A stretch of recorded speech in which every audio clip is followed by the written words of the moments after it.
welcome back to my channel again. So today's painting is again one of the part of the challenge. Today is the 8th one. So I've taken very simple acrylic painting, but you can call it as blocking, but you might have also seen such type of paintings as well, so which goes more of impressionistic way rather than actually more detailed.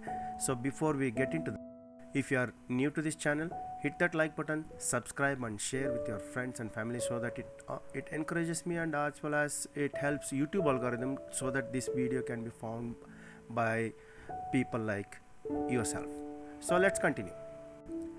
This type of painting you must have seen many times. Usually either it goes with just blocking, but I would bring it under impressionism, little bit impressionism, because impressionism can go a long way depending on the values that you have used, the color you have mixed. Those are the important things, because you are trying to represent something, and when you look at it from 4 to 6 feet it actually looks realistic.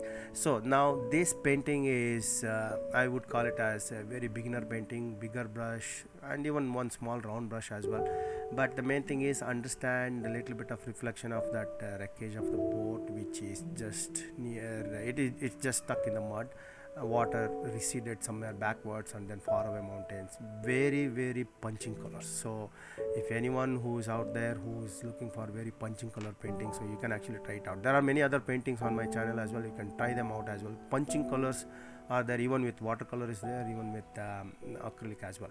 So this one is an acrylic painting. If you are a beginner and you want to have some kind of punching color, this is the right painting for you. So you can start off with that and then try it out, and let me know. If you are watching this for the sake of enjoyment, enjoy yourself, and I'll see you in my next video.